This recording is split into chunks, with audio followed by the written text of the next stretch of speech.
Why did the first thing do it? Why? Ever heard that question before? Why?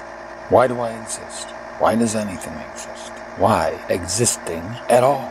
The major clue to all of the above is by answering why the second thing, don't you think? And maybe there's a smart aleck or two out there with the curious question, why the first thing? Smart aleck. The first thing was first. If there was a why to it, that why, that explanation for the first thing, would have had to have existed before the first thing in order to explain it. So there is no why to the first thing, since the first thing is first. Common sense.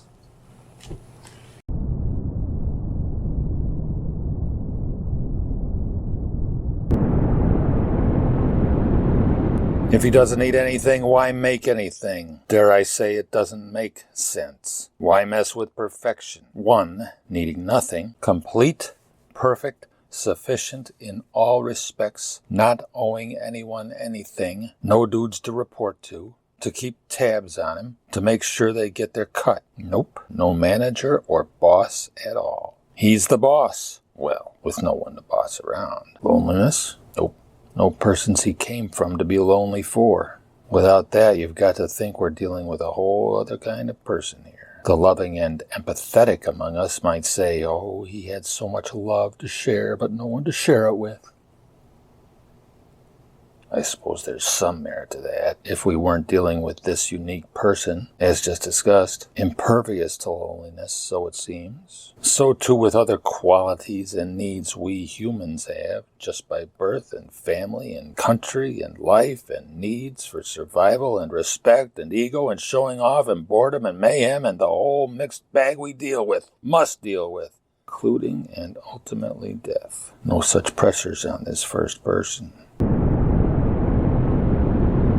Why did the only thing that must exist, if anything else or at all exists, why did the only necessary existing thing, a self-existent thing, a thing that always was, decide to make existing more than just about himself? Why a second thing? That he did it is obvious, but to wonder why he did it is not some original thing we came up with. He put it in every thinking being.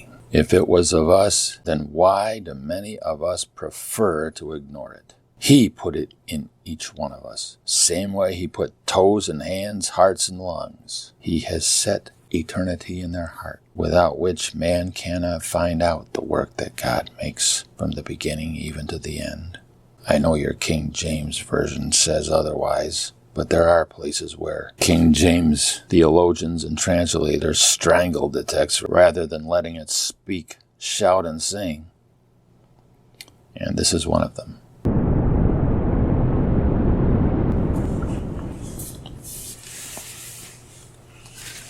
The reason why he made a second thing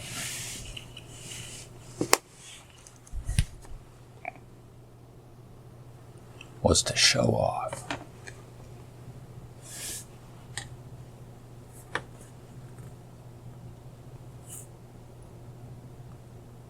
I mean, really. The first thing made a picture and made persons to view it.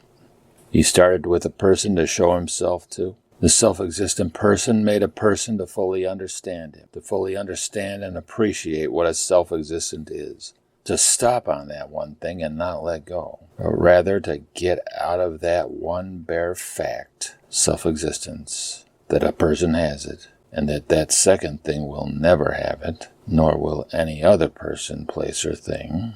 To get out of that one bare fact all that it needs to remain satisfied for forever. Does it fit? Does it hit? Hit with the thunder we, on this trip, have built you up for. The portrait and image and buzz and impact of God among humanity is worth fighting for. Because there are people who tear it down. There are whole religions that tear it down. Tear it down by replacing it with unworthy substitutes. Just like some unholy stack of shit plants itself on the Temple Mount years ago and still remains. we can't tear it down. All the Muslims would be outraged. What of the outrage of him who spoke his name there? Spoken and had it live there. The only self-existent, whose only name is self-existent, sits back and watches the show go by, the parade go by, the show and parade of all the ages he planned. He has enemies. But common sense brought us to him, not to Allah or anyone else or anything else. And common sense is now telling us, showing us why self-existent planned those ages and everything and everyone that would be in them. The only way Islam stands is by threat of death.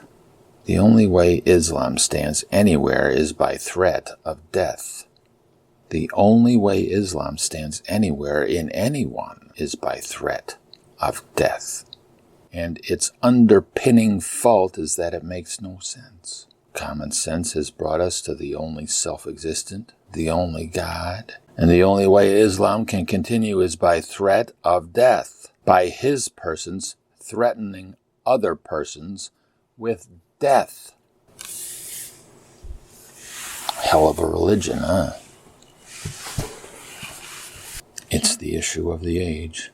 There are sub-issues by which this self-existent being will show off. But for God to have an enemy, an imposter God, with followers a million, score and more, and centuries at their enterprise, well, friends, he has certainly set up one formidable enemy. The self-existent one has other enemies, lesser so, but still with follower and active employee millions.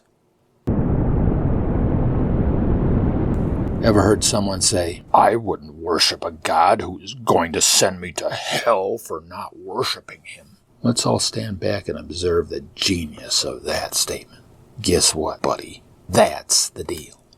If you can call things out of nothing but a wish and give them a choice, brains, being, personhood, between being with you or not, then you can change the rules. You can change the conditions of the deal. I've got a little secret for you, friend. God has allowed enough, quote-unquote, evidence that he does not exist to be available to the minds of whatever man or men who choose to grab hold of it to do so as to blind themselves to all the evidence that he does exist. Why does he allow that to go on? Because he'd rather not have to live and put up with such fools for forever. So this is his one way of winnowing the crowd.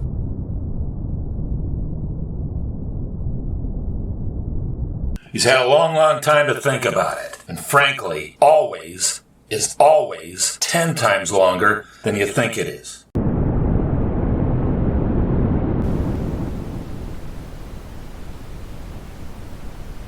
Before it brings forth the second thing, it is the only thing in existence. It, the first thing, a self-existent thing, the only self-existent thing. And we now know by common sense that it is a person. The self-existent is a person. The first person is self-existent. As a person, he has a name. He calls himself to designate himself from any other person that will ever be, since he sees far and wide in all future circumstance. He sees the one thing, the one characteristic that will always and ever distinguish him from all other persons and places and things. He is self-existent. That is that one distinguishing characteristic. Not just that he is and will always be greater than all other persons, places, and things. Calling himself the Great One or any other such thing would never be sufficient, since greatness and all other characteristics can be spread around and be claimed by many. But self-existence? No. So he is self-existent. That is his name. Yahweh means self-existent.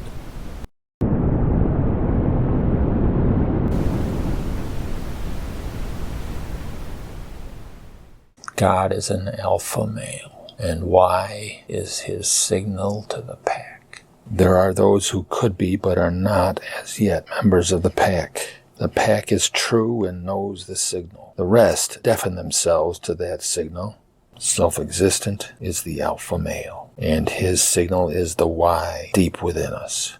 And it leads to a craving answer, to study how to answer, to meet it at its heart and strength. And many pass on that work of answering it to others, experts and friends, fathers and heroes, philosophers, teachers, gurus, leaders of whatever suitability. The many who pass on this work to others do not run with the pack. They don't get to rub shoulders or noses with the alpha male, with the leader of the pack.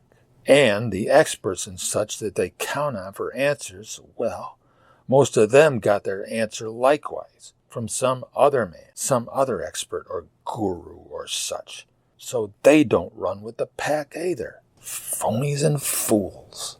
What can I tell you? The thrill of the hunt is in the chase. We are in the chase. We are in the hunt. We are the pack.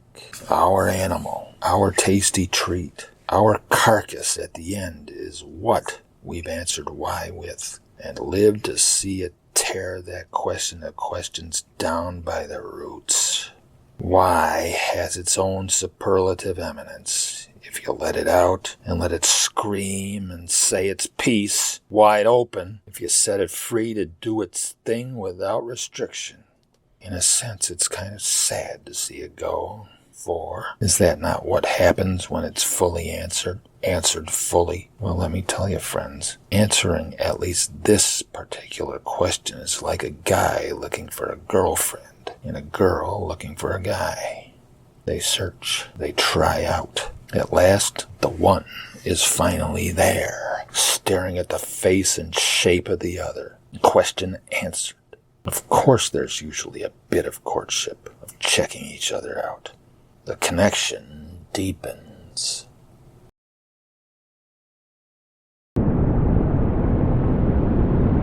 Why gives way to who? Every vestige and breath and whisper and whimper of why is satisfied when I stare into the only self-existent being. When I look away even slightly, why comes back in some variety and strength. Since I can return to him, since we have a covenant, an agreement, a friendship, blood brotherhood with each other, when I do, why once again melts away, is satisfied, is satiated. God made me to look at him. God made me to look at him. Eyes to see, mind to study, heart to understand and make a oneness of relationship. I checked him out. I tested him, using me as a test case, letting that one thing he was and has always been out to be studied by others is why others came into being. He brought them, brought us into being. Self-existent being. You can never have it. You can never possess it. Only one person has it and possesses it. He got it by being it alone, by that being all that he is. But you were made to behold it, just like he beheld it through ages past, before ages ever were, and never once suffered a boring moment. It satisfies. That's why was put in you, to lead you to the only thing that God is, the one thing that makes God God. Self-existent being.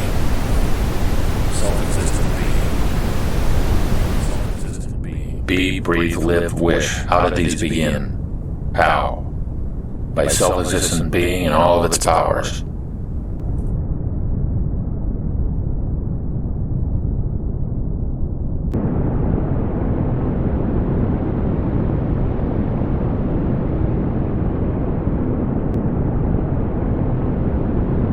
That one thing always was, that there was indeed only one of them, that it had to be a person, that it had to be the best thing and the best person that will ever be, and that these few but all-encompassing points were given to us through common sense alone, is sufficient to boast to you that my claim was true. My claim, right from the start, that common sense can answer why for the common man. Self-existent being alone satisfies. Period. Therefore, self-existent being satisfies the deepest question. Why? Self-existent being alone satisfies. Why? And self-existent being is not a commodity. In other words, only one person has it and he can't give it away. He is it. He alone is it. Only one thing always was. Only one thing, one person always was. He cannot make some other thing nor other person that always was. Again, a deep, deep statement, but one made and borne out by common sense, the plain old logic of common sense, the plain logic of common men. He alone has it. He alone is that drugs dealer. You can't buy it cheaper anywhere else. You get it. You get access to it by giving the only person that has it the one thing he gave you, everything you've got, and your soul besides. Everything you are, consciousness, awareness, a beating heart and breath unending, the whole bag. He knows if you're holding even one penny back and will hold himself back accordingly. Witness all the dead churches around. See all the dead churches around and you'll know this is true.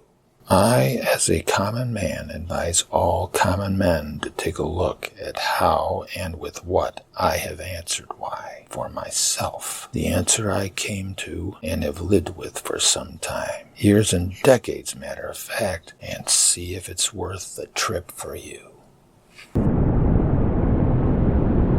First thing was, is, and will always be a person. The first thing always was, is, and will always be. It's self-existent, to say it shorter. And the first thing took that as a name, his only name. Self-existent. Yahweh means self-existent. Why did he make a second thing? Why did he start making things at all? To show off, to show himself, to be known. So he had to make knowers, seers, understanders, things with awareness to know and see and understand him. Persons. Why? Why do I exist? Why does anything exist? Why existing at all? To show off self-existent being and all of its powers.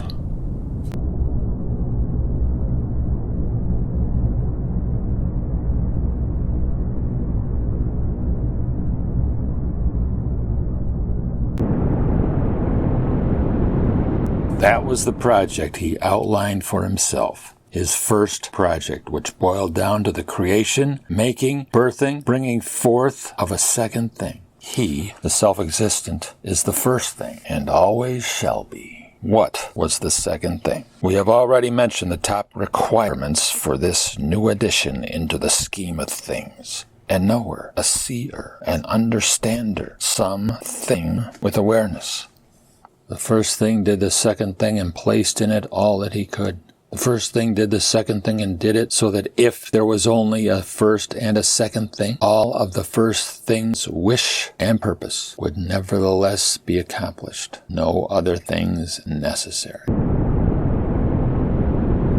Yep, he put all his eggs in one basket. For he made a person, not a rock. He made a person with as much in him as is in his, the second thing's, maker. He put everything except the only thing he cannot give anyone nor anything, self-existence. Yes, the self-existent has limitations, and not the common sense limits him. He obeys no one. But it is clearly evident, and common sense bears it out, that if there is only one thing that's always been, that one thing cannot make a thing that's always been. The second thing, therefore, lacks this one attribute.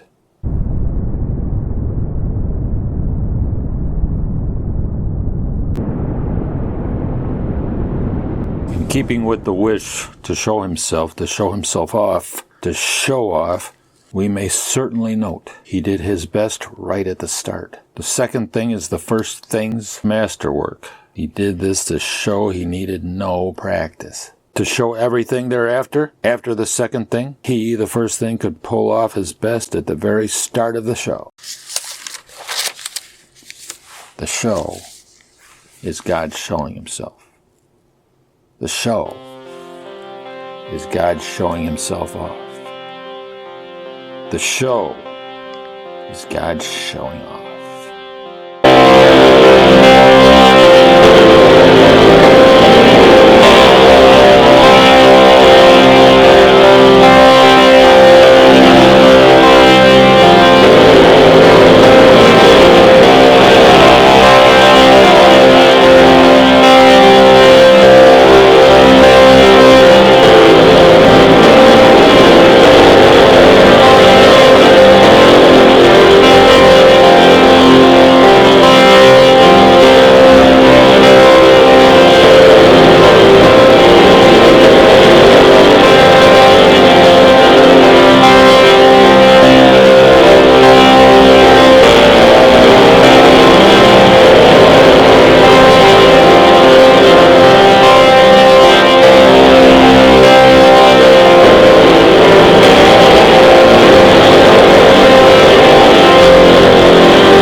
Been great.